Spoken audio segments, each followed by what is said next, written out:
Sirens stitched the dark as the destroyer Halcyon spun at the void's rim. The narrator saw Admiral Kassim grip the rail while scanners screamed. Kassim said, "Patch me through to anyone still breathing." A chorus of static answered like broken surf across metal. Dr. Lian said, "This signal is patterned grief, not noise." The hull moaned as gravity tremors pressed the decks thin. Arin said, "Weapons are hot, awaiting your mark." Kassim stared into the black where stars went missing like teeth. Mara whispered that she had seen this emptiness swallow cities whole. Eli said, "If we run, it will follow us home." A cold transmission arrived bearing the fleet's crest and a dead man's voice. The narrator followed the echo as the dead man's voice resolved into orders for a battle that already happened. Kassim said, "Timestamp is wrong, but the blood is fresh." Lian mapped the delay through dust lanes and found a loop, anchored to the void. Arin said, "If this is bait, it is elegant." Jace scanned the fighter racks and counted fewer than he remembered. And Mara said, "Cities went silent like this before anything struck." Eli stood behind Kassim and watched the map erase stars like chalk. The bridge lights dimmed to preserve power. The ship had not yet lost.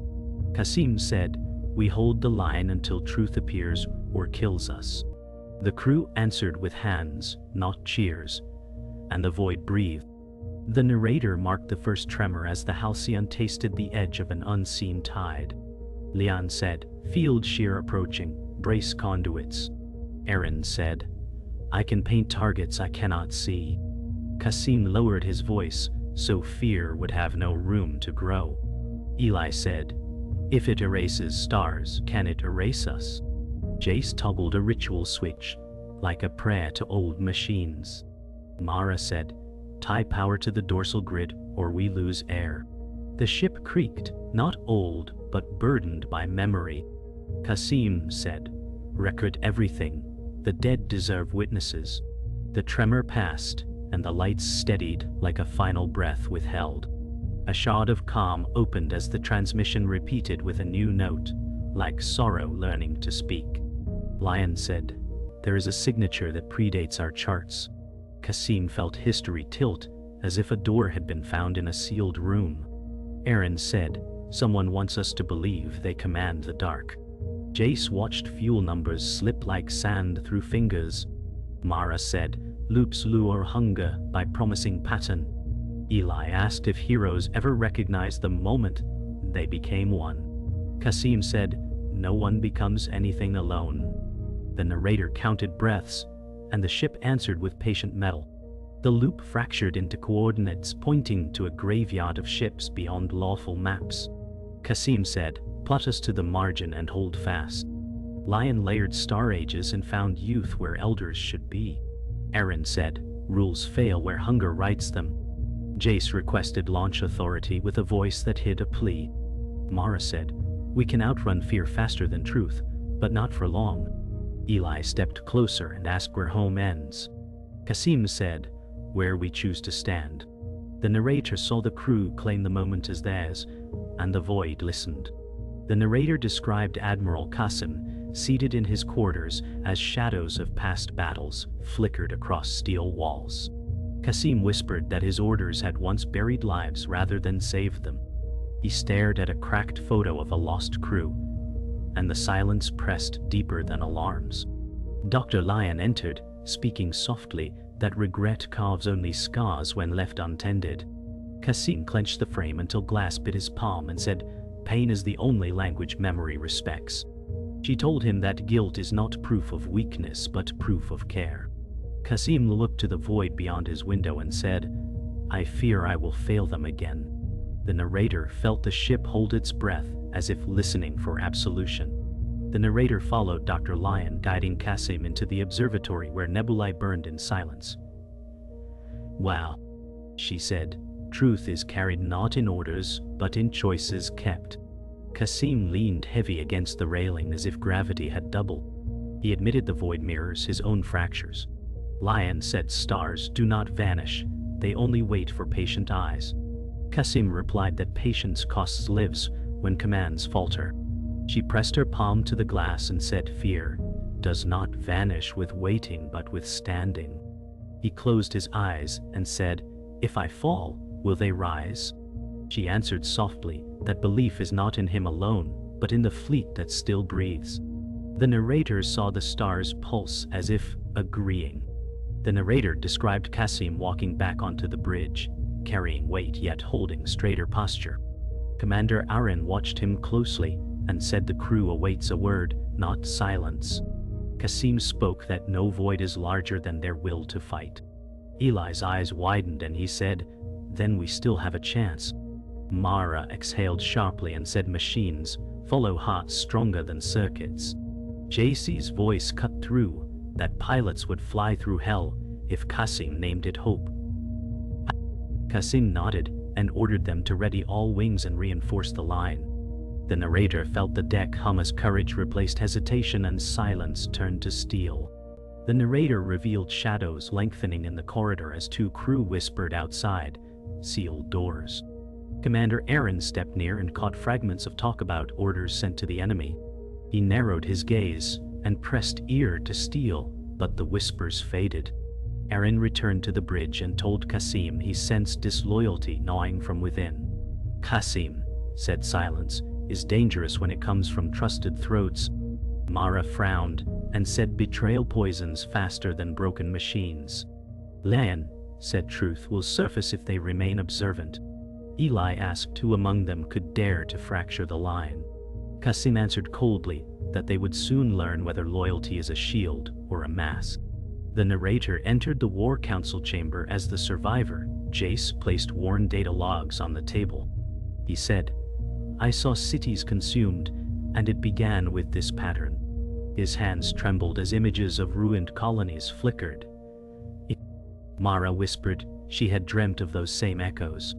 Kassim steadied the room with calm tone and said, "Then your survival is our map." Lian traced threads of data, linking void storms with human settlements long lost. Eli said, "So the void has hunted us always." Jace closed his eyes and admitted he lived while thousands fell, and shame clung heavier than scars. Kassim said survival itself can be weapon if wielded with purpose. The narrator knew hope was now tied to scars. The narrator watched the void bloom into a cathedral of blades as a warship unveiled its crest. Kassim said, "Open channel and let him speak." A face appeared, carved by command in winter, and named itself Varyn Locke. Varyn Locke said, "Your fleet defies an older treaty than your maps."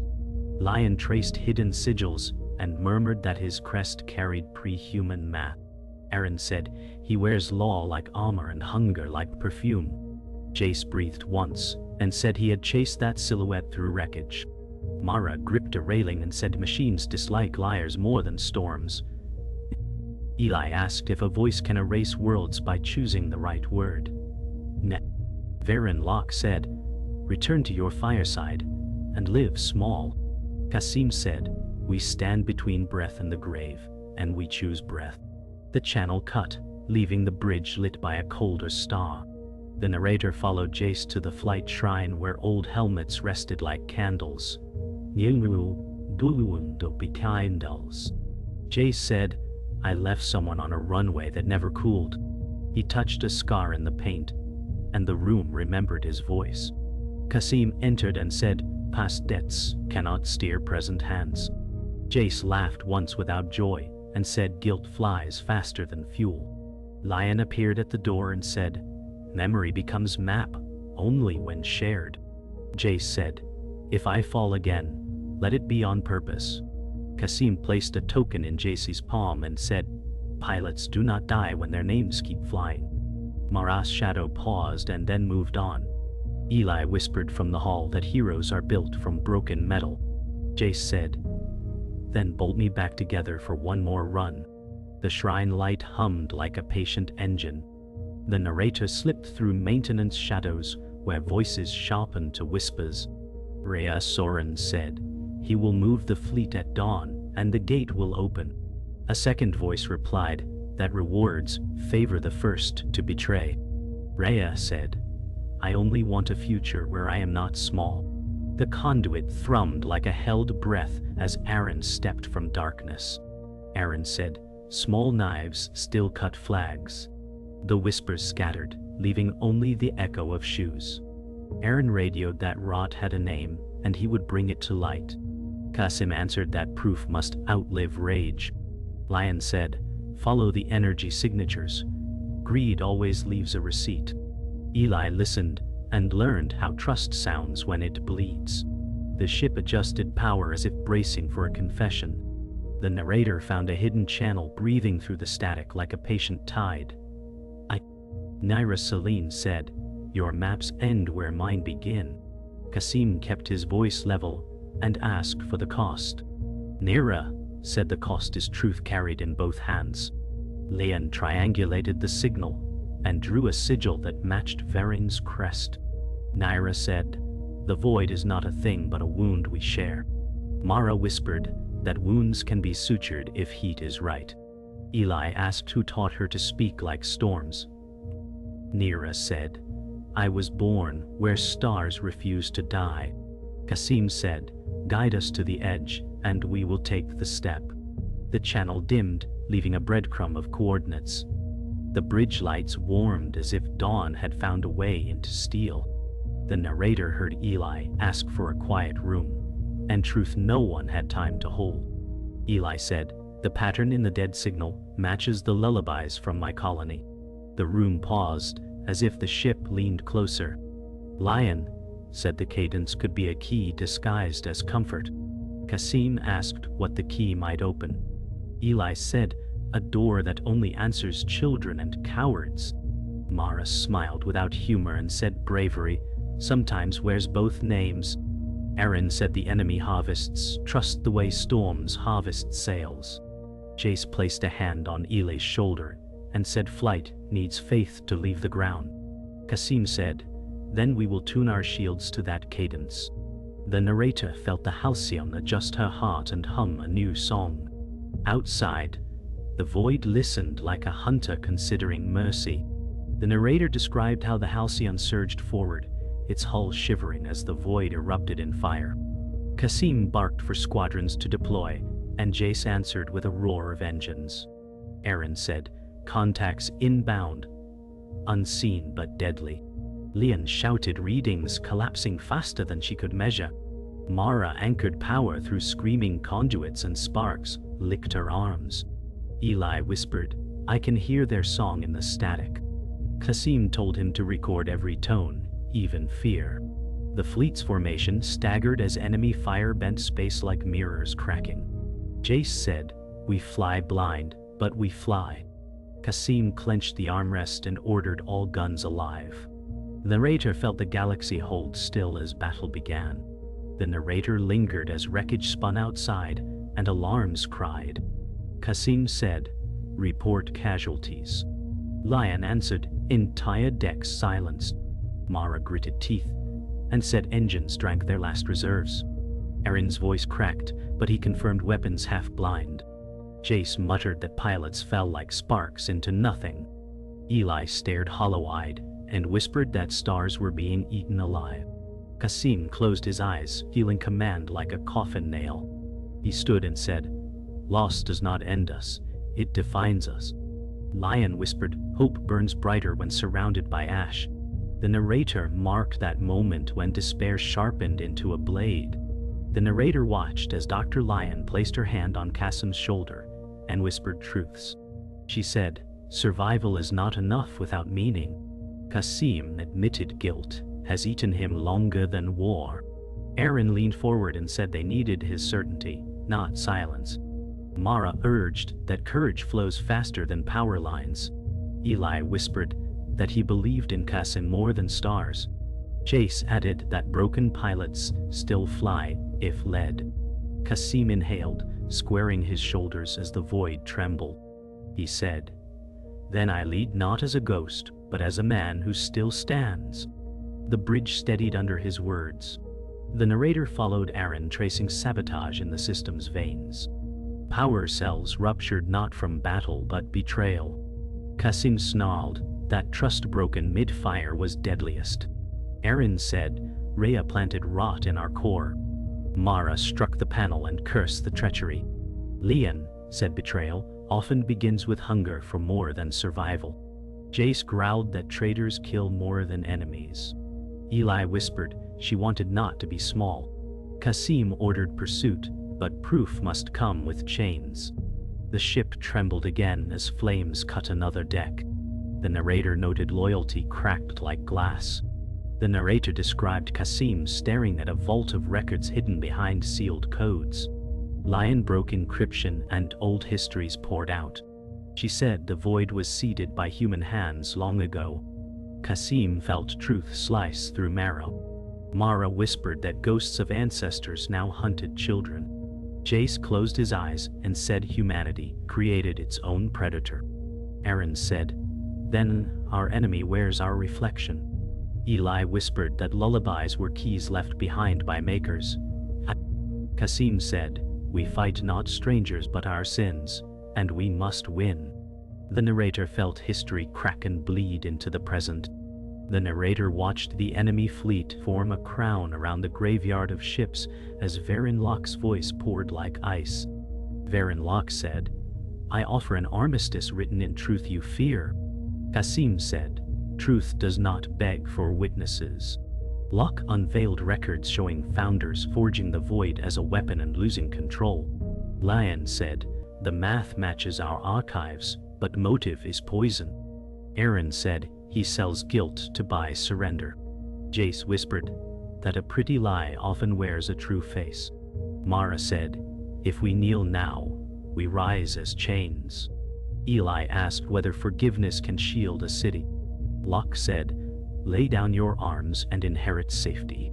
Kassim said, "We inherit only the future we make." The narrator felt every ship lean toward a decision that could break a sky. The narrator traced a ripple through the Halcyon as Rhea Soren stepped into the council ring with calm hands. Rhea Soren said, "Accept the armistice and save the living." Kassim said, "You echo an enemy before we count our dead." Rhea held a data shard like a promise. Arin said, "Promises sharpen when pointed at our backs." Lian said the shard carried a key to shut the void storm for one cycle. Rhea said, "A cycle is enough to rebuild." Jace muttered that a pause can be a blade's inhale. Mara said, "Safety rented from fear costs souls." Eli asked whom Rhea feared most, Locke or hunger. Rhea's eyes flickered, and she said she feared being small forever. The narrator felt the room narrow as loyalty turned into glass. The narrator followed Jace into the briefing vault where maps bled red along the frontier. Jace said, "The pattern returns to places that once fed the war." He played logs of scorched airfields and names spoken like prayers. Kassim said, "Show me where mercy dies fastest." Jace pointed to refugee lanes and said predators circle where hope aligns. Lian said, "Old beacons can lure the storm away if tuned wrong." Mara replied that lures can be bait and shield at once. Eli asked if survivors must always be guides. Jace said, "We are maps because we lived." Kassim said, "Then draw a course that risks me before them." The narrator mocked resolve settling like armor. The narrator stood with Kassim in a silent corridor where engines hummed like distant surf. Kassim said, "If I steer wrong, I bury hope again." Lian joined and said failure returns when fear commands. Kassim looked at his scar and said it remembers names he could not. Arin arrived with reports and said sabotage confirmed. Rhea moved power to secret channels. Mara said, "We can rip it out but the ship will scream." Eli stepped closer and said, "You taught us to stand, let us hold you up." Jace said the wings will fly where Kassim points, even into fire. Kassim said, "Then I will point to fire and take the first burn." The narrator felt his doubt fold into a blade he could carry.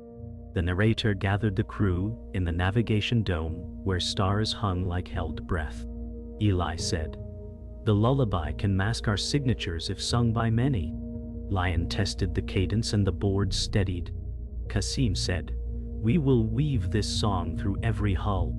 Mara smiled thinly and said, Music tastes better than fear. Arin said, if Locke listens, he will call it cowardice.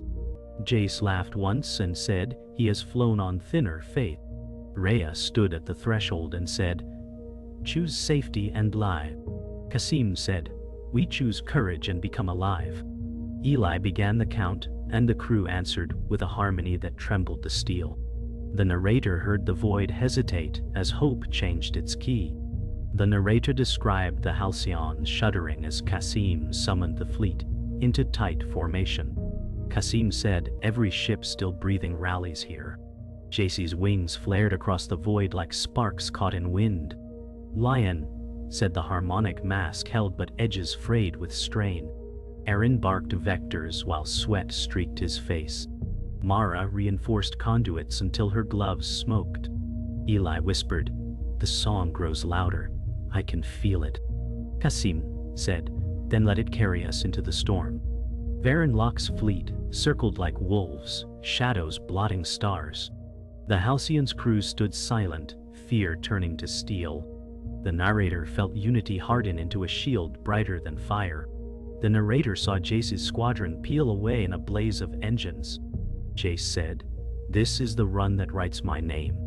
He dived into enemy lines, missiles carving arcs of light. Mara screamed over comms as overloads built across decks. Lian warned their shielding cracked like glass. Arin said, we cover him, or we bury him. Kassim shouted, all power to forward batteries. Eli pressed his palms to console and whispered the lullaby louder. Jace's fighters slammed through fire, wings breaking, but he carried on. He said, tell them I did not fall quiet. The narrator mocked his sacrifice as fire swallowed the dark. The narrator followed Kassim as he confronted Varyn Locke on the comms. Locke said, you fight a wound you made, surrender and end the bleeding. Kassim said, we will cauterize what you infect. Locke sneered that humanity always cloaks fear in nobility. Lian whispered, his math is right, but his heart is void. Arin said Locke's fleet aligned into execution wedges. Eli cried, the song is fighting them, it bends their fire. Mara said, then we sing louder. Kassim leaned forward and said, you may own the past, Locke, but I command the living. The narrator felt the galaxy tilt as ideals clashed sharper than steel. The narrator described the void erupting into forms not ships but nightmares, shadows unbound. Lian screamed that this was not fleet, but memory weaponized. Mara said, engines strain against nothingness. Arin fired bursts, beams splitting illusions into storms. Eli's lullaby cut through static, dissolving specters. Kassim said, stand fast. This is the void itself. Locke's laughter shook the channel. Jace's last fighter broke apart in flame, yet carved a gap through horrors. Kassim shouted through that breach, all forward.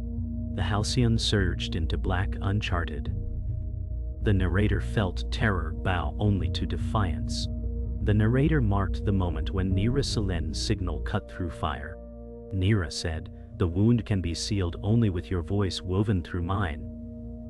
Kassim said, then join us in the breach. Her shadowed figure emerged, aligning hidden fleets at their flank. Lian gasped that her math resonated with Eli's cadence. Mara said, two voices braid stronger than steel. Arin said enemy wedges falter. Locke roared, you betray eternity. Kassim said, I choose the living. The Halcyon fired as Nira's fleet unleashed a storm of light. The breach widened, the void recoiled. The narrator felt hope surge sharp enough to wound the dark. The narrator felt the breach widen as light roared like a sunrise beneath the sea. Kassim said, all ships, hold fast and sing the line. Eli's cadence threaded Nira's counterpoint until the hull thrummed like a living heart. Lian said the wound's geometry was softening, not breaking. Arin marked targets and said, we carve the path, you seal it. Mara bled power from every stubborn coil and smiled at the sparks. Varyn Locke said, you mend a sin by committing a greater one. Kassim said, we mend a future by choosing it. The void heaved, then cracked in petals of night, and the fleet pressed into the turning. The narrator watched alarms flower red as the seal demanded a price. "Lian," said the lattice, "needs a living anchor, or it will snap." Kassim stared at the breach and said, "Name the weight and I carry it." "Eli," said the cadence, fits his voice like a key. Mara said, "Let me take the burn and keep him whole." Arin shook his head and said, "Leaders pay, or no one follows." Nira said, "There is another path, shared across two hearts." Kassim said, "Then braid my strength with hers." The ship quieted as if the steel itself agreed. The harmony bent, found purchase, and the breach steadied like a wound bound in heat. The narrator held breath as Varyn Locke brought his flagship across the throat of the breach. Varyn Locke said, "Close it, and you close yourselves inside." Kassim said, "We close a wound, not a door." Arin drove a spear of fire that split the flagship's shield. Lian called timing, and Eli lifted the lullaby into a fierce cry. Mara overclocked the grid and laughed at the flame. Nira said, "Now together." Kassim said, "For the living." The seal collapsed inward like a fist, the flagship shattered into quiet light, and the void recoiled with a soundless scream. The narrator walked the silence after thunder, and heard only cooling metal. Kassim said, "Call the names we lost and light their path." Lian bowed her head as the list began. Arin set his palms on the rail and said, "They held." Mara tucked a scorched glove into her pocket like a medal. Eli whispered, "Thanks to the dark that decided not to eat them." Nira said, "The wound will scar, but it will not open itself." Kassim said, "We will teach that scar to warn the future." The ship exhaled, and the stars returned like a choir that had waited for breath. The narrator stood with Kassim in the observation dome where a shy dawn touched the hull. Eli said, "What if it comes back with a new song?" Lian said, "Songs evolve, and so will they." Arin said, "The line will hold because hands remember." Mara said, "Steel remembers too." Nira said, "The map widens where courage walks." Kassim watched the healed scar of space and said, "We owe the living more than victory." He placed his palm to the glass, and the ship answered with a soft hum. The last alarm went dark, and the galaxy felt suddenly possible.